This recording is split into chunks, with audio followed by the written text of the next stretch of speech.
What's going on, everybody? Welcome to this week's edition of the Bench Mop here on the 48 Minutes Basketball Network. I am Tim Daniel. We got three of us with us today. We're without Ben Brown, but that's okay because we do have with us, as always, our excellent crew, Mr. Sean Mackey himself. What is going on? Hey, buddy. You doing all right?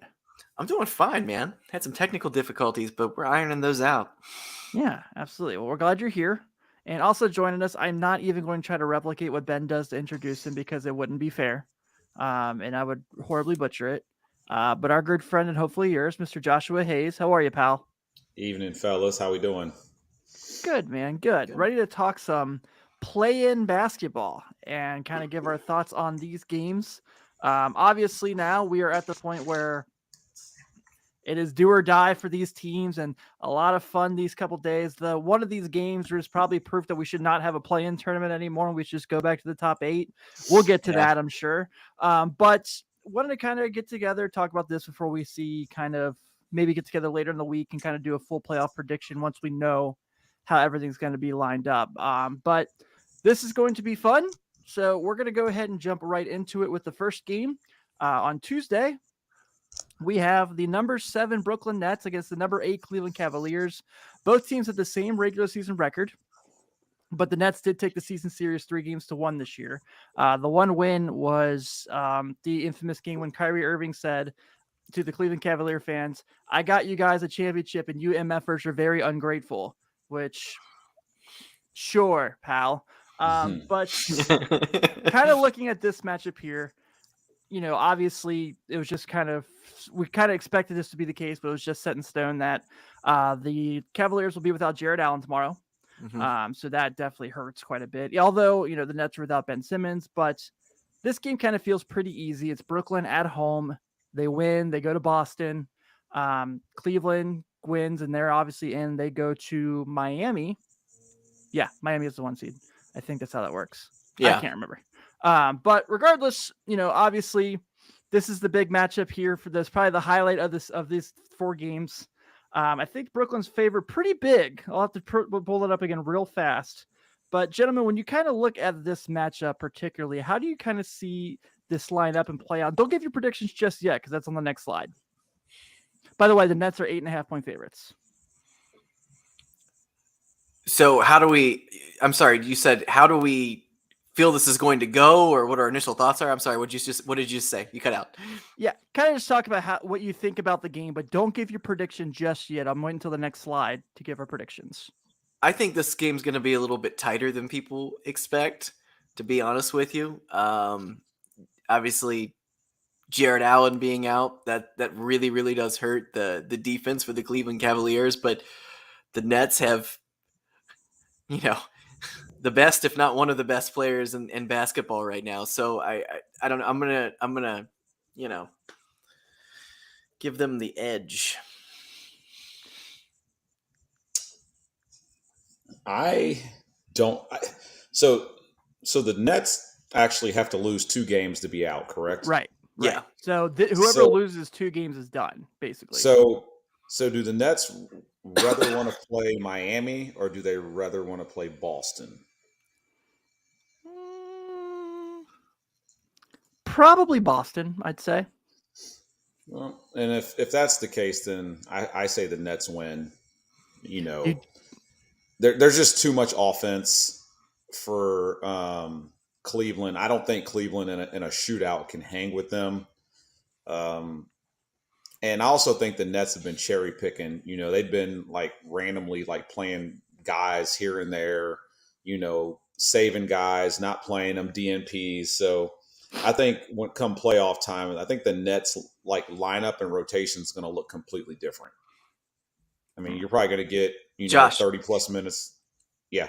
Do you think that they're playing possum a little bit? That's kind of what I've been thinking. Not necessarily with Ben Simmons, but just with everybody else. They used Blake Griffin a lot in the playoffs last year. That sounds terrible. It does, doesn't it? I don't really know what's going on with LaMarcus Aldridge. But none of these guys have really been seeing the floor that much. And I just think that they're probably saving them for a push in the playoffs. So that's my take. I think I think the Nets cover the spread. Yeah, I also am taking the Nets, but for this whole like the Nets, like Kyrie and KD alone can make this happen thing is kind of crazy. Because when you go through after Durant and Irving, you're like, oh, Carson, what's his name? Kessler Edwards, Bruce Brown, Andre Drummond, Cam Thomas. I like Cam Thomas. And of course, Patty Mills and Nick Claxton. You're like, that's not super deep. It's deep enough to beat Cleveland, yes. But I definitely will say that. So we'll go ahead here. And yes, our full staff picked the Brooklyn Nets to advance and go ahead and seal their playoff spot in this game, which means Cleveland will end up be playing the winner of the next matchup in the East, the 9-10 being the Atlanta Hawks and the Charlotte Hornets. And this was a 2-2 split throughout the season. This is the one I feel like of the four that is like the most evenly matched in a good way, because the Spurs and Pelicans are evenly matched, but like no one wants to watch that game. Let's just kind of be honest here. Spread on this is the Hawks 4.5-point favorites. So obviously I like this matchup. Obviously everyone wants to tune in for LaMelo Ball versus Trey Young. And I'm there with it as well. I'm very excited for that matchup, but what are your guys' thoughts when you kind of see how this game lines up? Well, Atlanta made noise last year. I think they've came out this year as frauds, as Tim would like to say over and over again. Very accurate.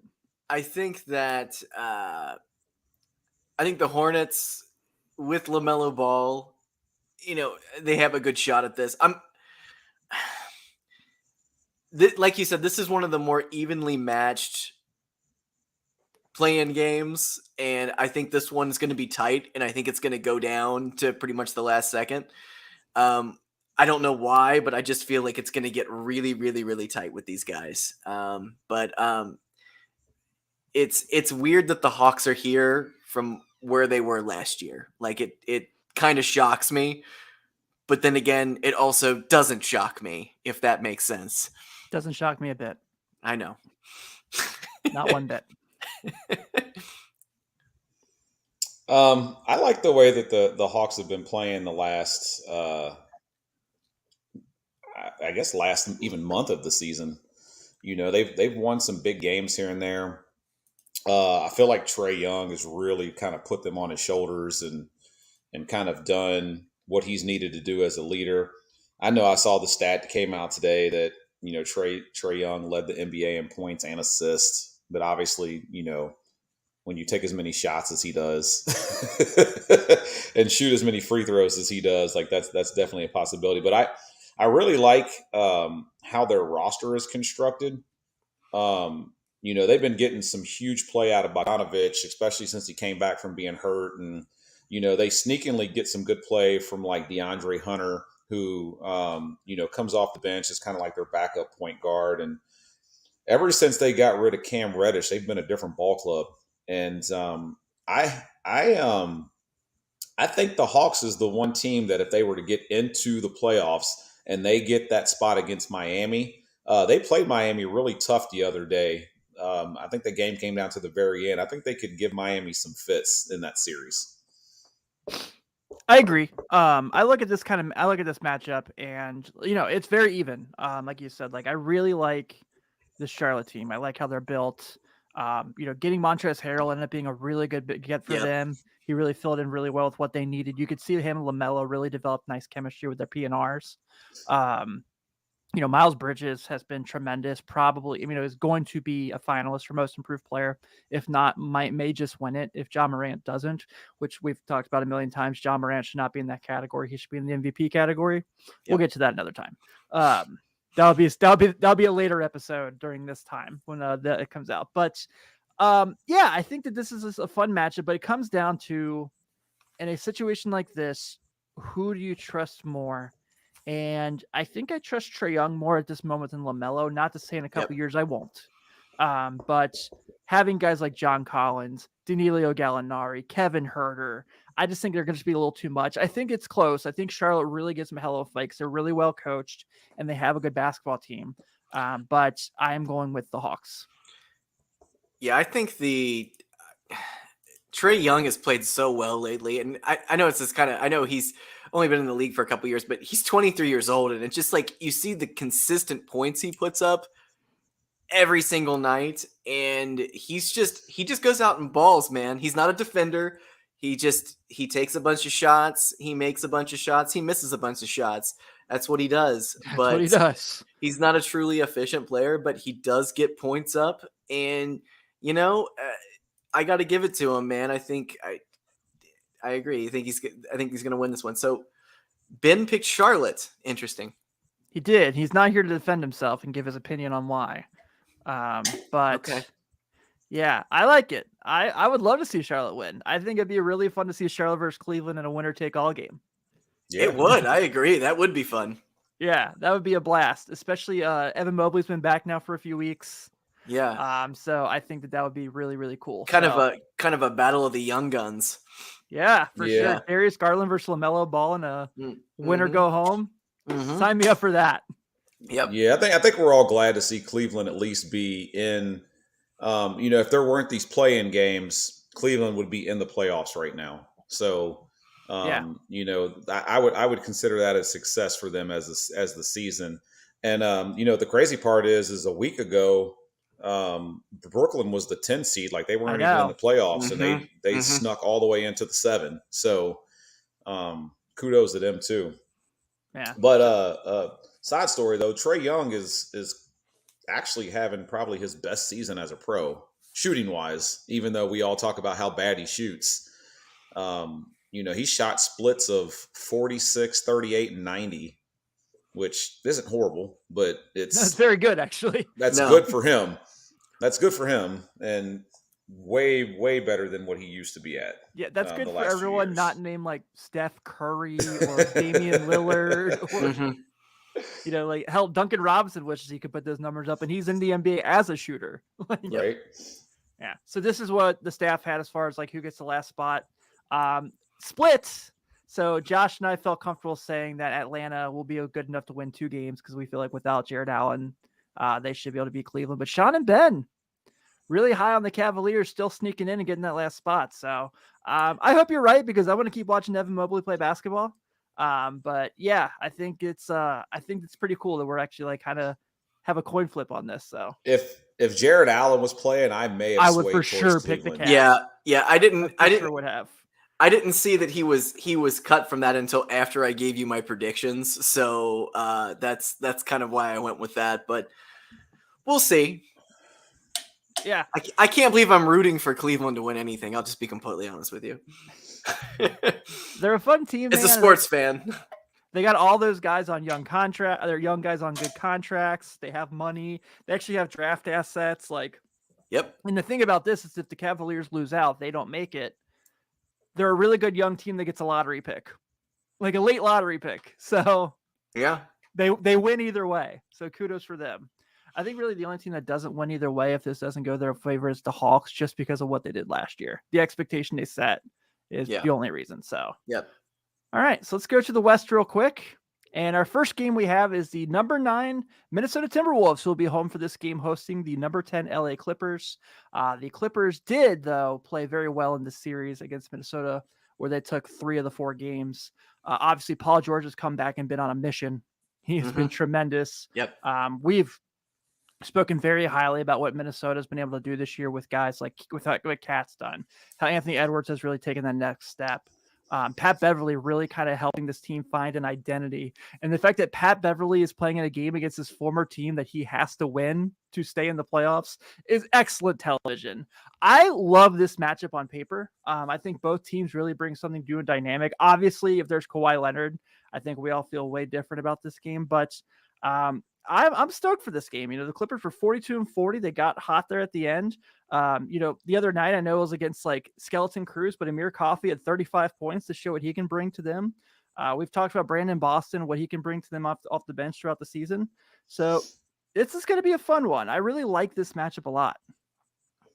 Yeah, I think that we may have messed that up. I think that that's actually the 7-8 matchup and not the 9-10. So you're right. Both of these teams right. have a chance to win or lose and still have a chance to get in. Yeah. I think the Clippers are going to benefit huge from having Paul George back and being fresh. I mean, I think he played 50 game, or he missed 50 games, Yeah. or I mean, he missed a lot of games. I know that, which made them have a lot of guys step up. So they have.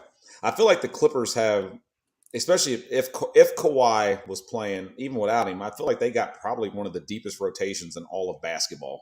Yeah, their bench guys are They really just got good. tons of bench guys that play, and at any given night, one of those guys can step up, like you said. Luke Kennard can step up. Terrence Mann, Morris Senior, obviously Reggie Jackson. Was kind of carrying the load last year in the playoffs. So like that's a dangerous team. That's a team that I would not want to play in a series in the playoffs, especially after what they did last year. Yeah, I agree. But you got the Timberwolves who are kind of young and fun. We kind of seen their progression this year as well too. So Chris this Finch might already got a be one contract of the extension. yeah, this might be Yeah. one of the better, if not the best game of all the play-in games. Could Yeah, be. I think It could be. It could be. Yeah.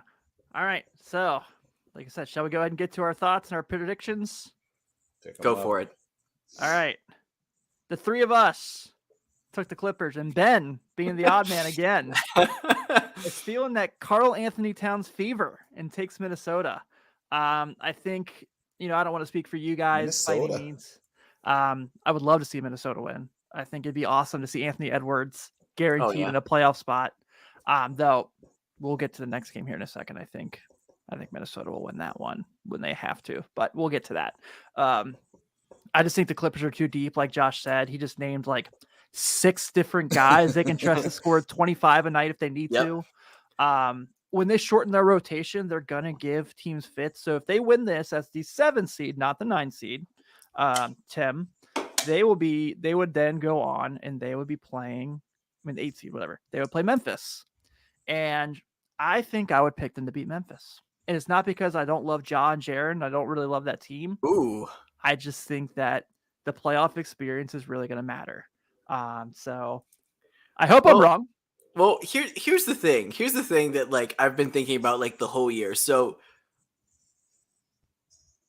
let's say, LA wins this game. We think they will because Paul George is, like you said, he's on a mission right now. Yeah. And that's my main reason for putting on this because he's one of those guys when he's motivated to do something, especially when he's like against a wall and he's on his own, I feel like he does his best work. But let's say they end up winning a playoff series, and while Kawhi has been listed out for the game against the Timberwolves, he's back playing 3-on-3 basketball again. Do they secretly just bust him out if they get up to another, is it like, do you think like he decides he's going to come back if they get into a good situation? I think he'd have to be playing 5-on-5 first. It's great to see him playing 3-on-3 and being in like practice and stuff. But if he's not playing full 5-on-5 full court, like taking contact, I'm just not ready for that. But here's the thing with him. He's so mysterious. And That's I always true. feel like, That's true. And I always feel like there is some sort of weird thing with him where if he doesn't want to play, he doesn't play. If he does want to play, he will play. Like he's one of those guys. So I don't know, man. I would not count him out on this. If they got into a situation and he was just like, you know what, I'm going to blow this shit up and we're going to win everything. Would that be the craziest story of all time if like LA ended up making it to, the Western Conference Finals? With Kawhi back. I mean, that would have every NBA team re-examine how their stars play. Like, let's just bench them the whole year, We'll just bust them out at the end. We'll just crawl into the playoffs. We'll crawl in and then the we'll league unleash would be them. so pissed. I know, but it would be so pissed. It would expose so much bullshit though. If that happens, And, I guarantee that we have a rule in the next CBA meeting that says if you do not play during the regular season, you cannot play in the playoffs. Right. I guarantee that happens. And the crazy thing is none of us know how healthy he is. Right. That's I mean, we've barely heard anything about him. They were so nonchalant last year when he got hurt. It was like, well, did he tear his ACL? It was a complete mystery. So the last thing we heard was a partial tear. Yeah. Not Yeah. even a full tear, but a partial tear. Was that even official, or was that like I that don't a even think it rumor? was official. It just Yeah, that's what they we're were, saying it was a partial tear. I mean, because last year I thought they were even talking he may even be back for the the Western Conference Yeah, Finals. exactly, and he hasn't played the whole year. So what the hell's going on? people were like, remember, people were pissed off because he like wasn't on the bench with the team during the playoffs last year. Like people were actually mad about that. They're like, Yeah, he's not a real leader because he's. I'm like, this is so stupid. You guys are just sports narratives that everyone throws out. I'm like, whatever. I will say with what you're saying, Sean, I think one of the true advantages the Clippers have, and I think it's time this guy really gets his flowers, and we've given him credit. He's been really good. But I think Ty Lue has really proven that he is one of the elite coaches in the NBA. yeah, I think what he's been able to do with the rotation, how he balances out these minutes, guys love playing for him. The Lakers really fucked up not bringing him in Hey, I because was they about to wanted say LeBron I happy. didn't want to bring the Lakers up. But I was really about to say, hey, remember that time when he wanted to coach the Lakers and they were like, nah, we're good. Yeah, they were like, we'll Come take on, you, man. but Jason Kidd has to be on your staff. How's that looking? Jason Kidd and Ty Lue are head coaches elsewhere now. But yeah. So I think Ty Lue, X's and O's wise, is going to be such a big advantage for the Clippers in this game and going on. Which brings us to the game that's like the odd man out of these play-in games that everyone's like, whatever, no one really cares. And that is the actual 9 seed New Orleans Pelicans hosting the 10 seed San Antonio Spurs. The Spurs did take the series lead 3-1 this year.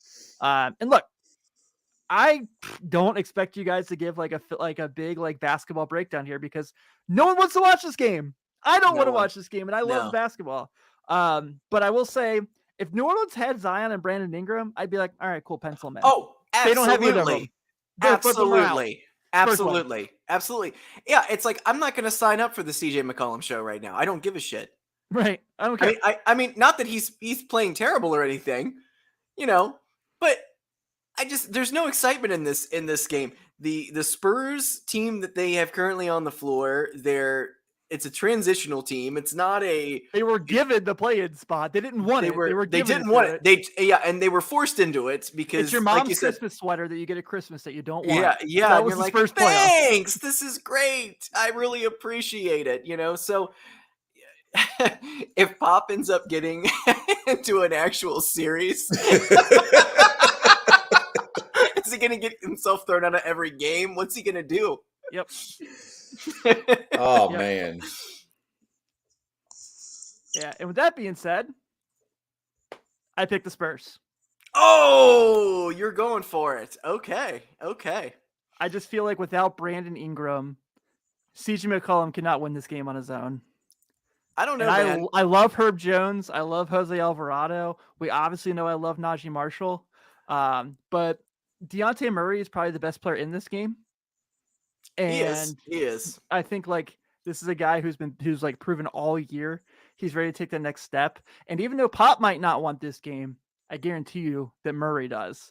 So I think that he's going to take this one over, and he's going to give the Spurs one more night of basketball to play Minnesota. Yeah, I could see that happening. I could see it. Yeah, I don't know, man.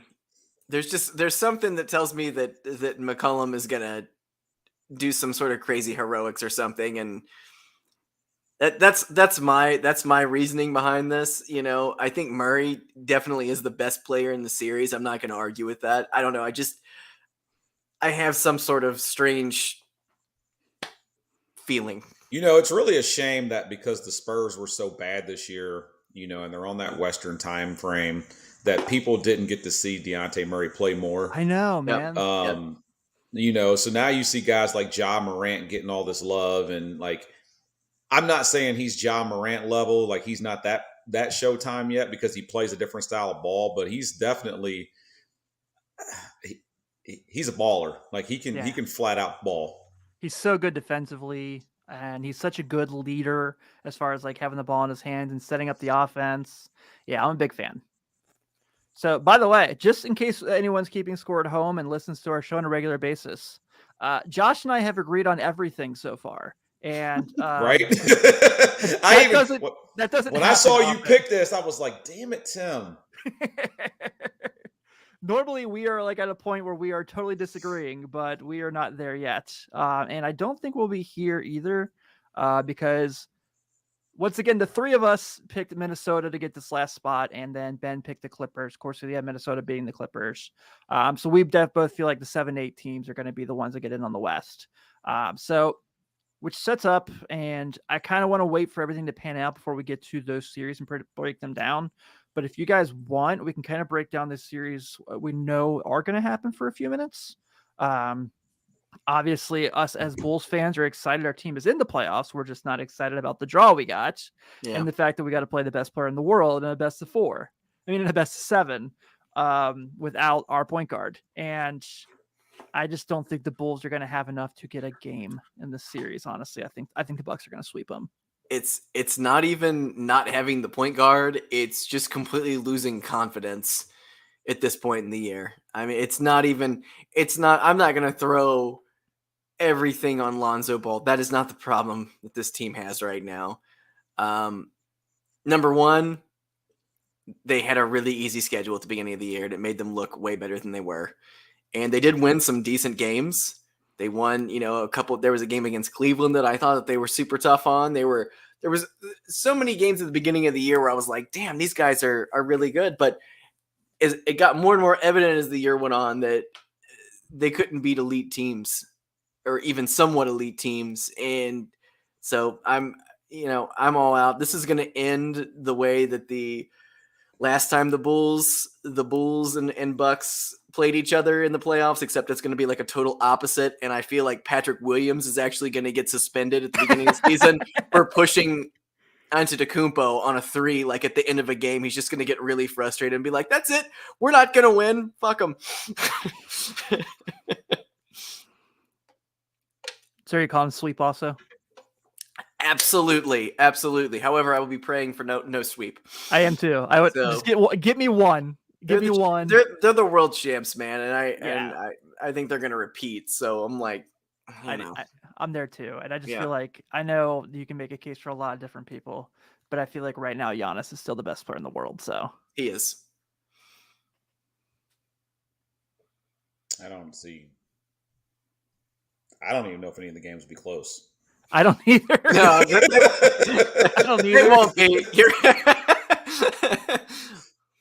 There might be one game when like it's really close going into the 4th, and then like Giannis just takes over, and that's going to be our thing we hang our hat on going into the off season. That'll be the first game, and that will destroy their confidence for the rest of the series. Yeah. So they'll get like this close, and then that'll be it. But yeah, it's going to be a really, really, really bad series. And from going from the number 1 seed in the East to where they're at now, like I've never been so out on a team. Ugh. But we will go ahead and say that we've waited 5 years from the play in the playoffs. So I'm going to enjoy no matter how it goes because they're there. Yep. Yeah. All right. So the other Eastern Conference series, the 4-5, Philly and Toronto. And I really don't feel like this is much of a series either. Though I do like how Toronto's played all year. I think Scotty Barnes has been tremendous. We talked about Siakam last week, what he's been able to do. It's just, and I know we've gotten on him, but it's normally the later rounds. First round, James Harden's fine. Yep. And then you got Embiid, obviously, who also is making a case for saying he should be the best player in the world. Actually, was it JJ Redick listed his, and he's like, why don't you have Giannis in that list? And that was kind of awesome. I really dug that he said that. But the only thing I really think gives like Toronto a little bit of like a dynamic that can give fits is games 3 and 4. They know they're without Matisse Thybulle because he did not get vaccinated. But I feel like this is going to be interesting. Yeah, I feel like James Harden and Joel Embiid are going to be enough. And I really could see a case where the Sixers win this in 5, but I'm going to say 6 just to be safe. 6. Okay. I'll meet you there, Tim. I'll meet you at 6. I think that sounds decent, but yeah, I was completely unaware about Thybulle. I didn't know that was a thing. Yeah. Didn't even see that anywhere on the internet. I don't know how I missed that. I actually saw it today. Okay. Apparently he got the first dose and decided not to get the second one because he said it wasn't beneficial or something. I don't know. I don't want to put words in his mouth. Okay. Well, yeah, 6. I'm thinking that I don't know, man. The Raptors hit some kind of weird stride. Like you know, I don't know. They're young, they're hungry, they're fun. Like you said, Tim, we were talking like Pascal Siakam's been playing out of his mind like the last, I don't even know how long. It's been a while, the last couple of months of the season. It's weird, like they get rid of people and then they still have pieces on their team somehow that just fit. OG and yeah. Yep. I'm sure we can all sit here and say is that we don't really think that Philly is that seed to begin with. Like they easily could just be the 1 seed. I mean, the 1 through 4 in the East are pretty comparable to each other as far as like any of them could have been in that one spot.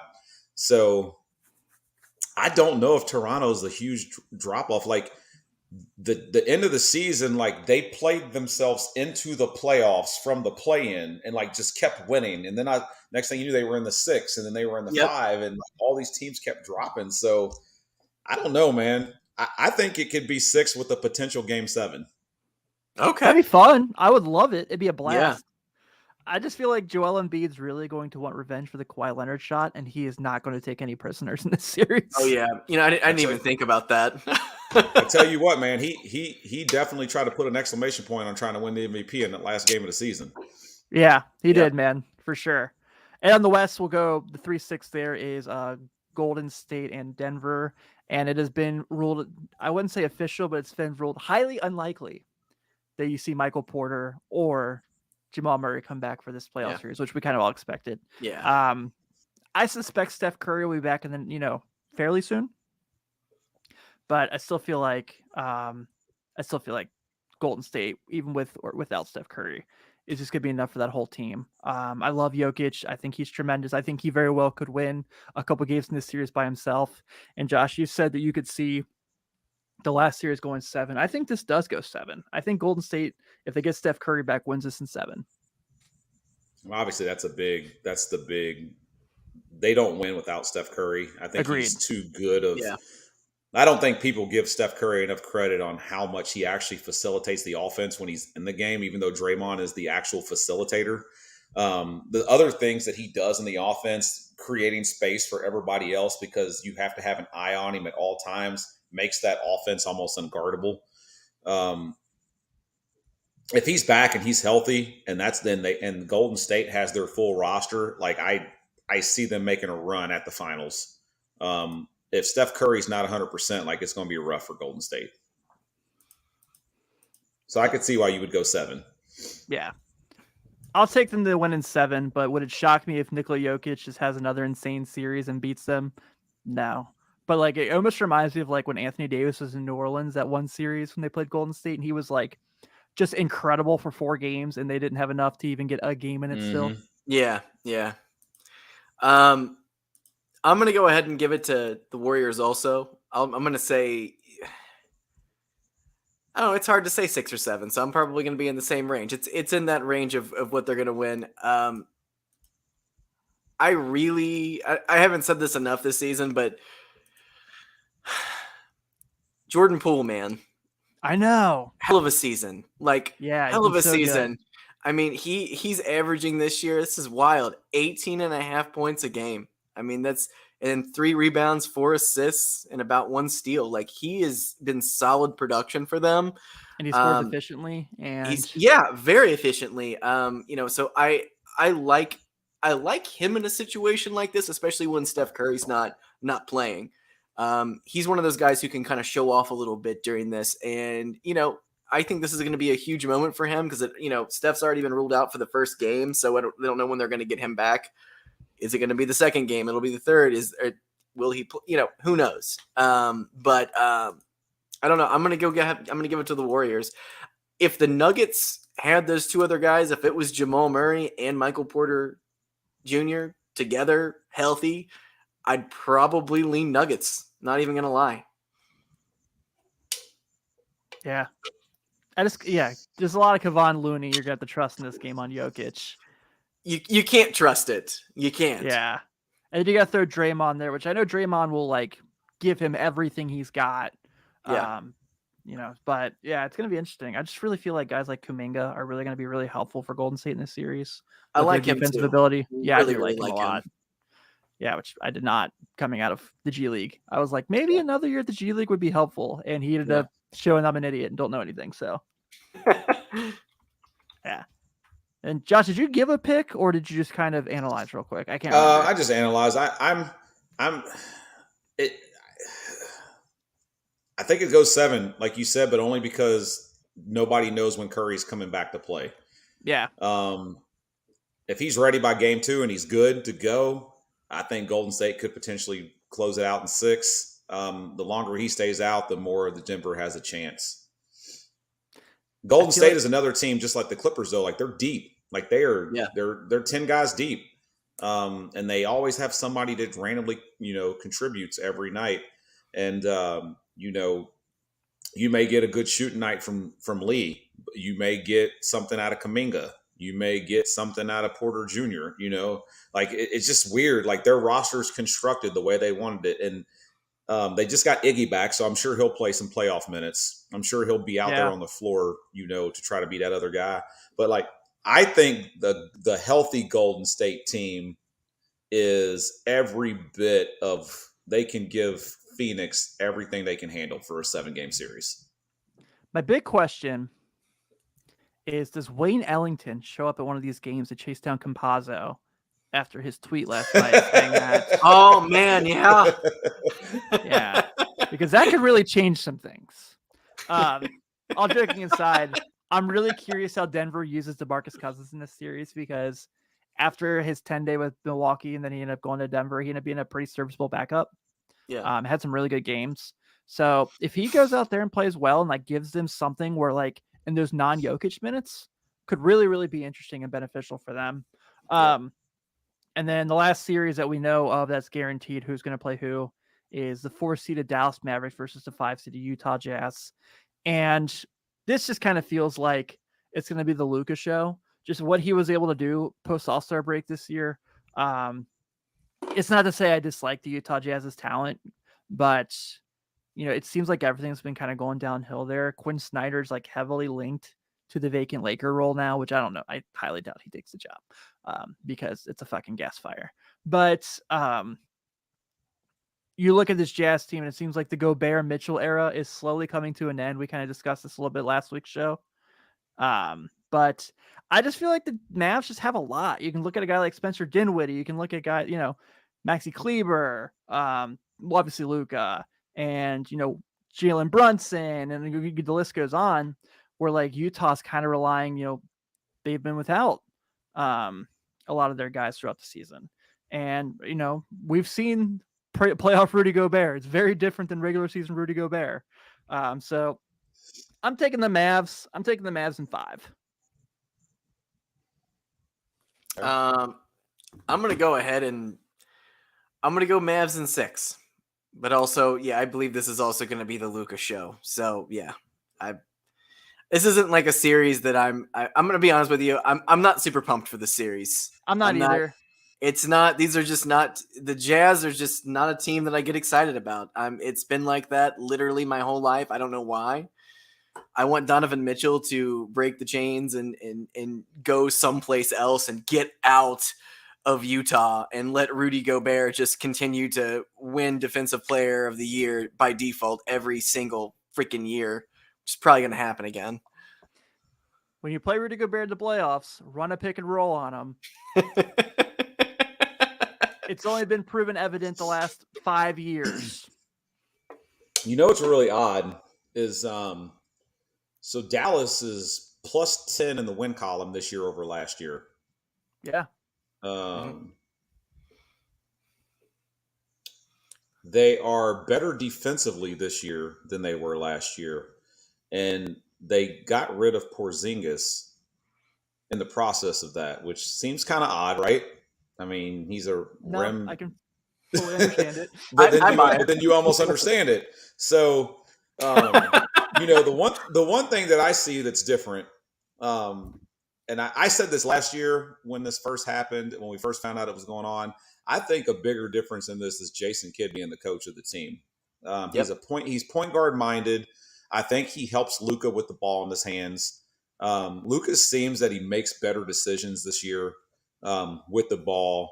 Obviously, he almost got himself suspended, the other night, and then got his technical rescinded, and he needs to be better with the refs. But like, he just seems a lot more under control to me than what he was before.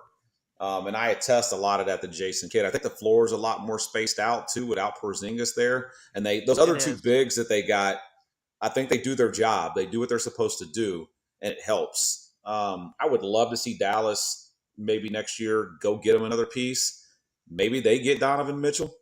God, that would be fun. But you're obviously, if they make it out of this round, I don't think they go any further because they don't have that real second guy to help Luka out in the pinch. You've seen every team that goes somewhere, any team that wins, like they usually have a second guy that can take the pressure off the first guy, and he doesn't have that. And I don't think Dinwiddie could be that guy. He's been flashes of that guy, but I don't see it. I don't see him being that guy right now. They have to get somebody else. Yeah, just tell Dinwiddie they're playing Brooklyn, and he'll be fine. Because for some reason, that's where he raises his game, is when he plays his former team. Right. So I'm gonna go Dallas in 5. Yeah, I'm in the same boat. This is just funny though, because it's one of those like, congratulations on advancing. Your reward is a series with the Suns. Way to go. And I don't think anyone's beating them in the West. I'm not gonna lie to you. So they look so good. Gosh, man.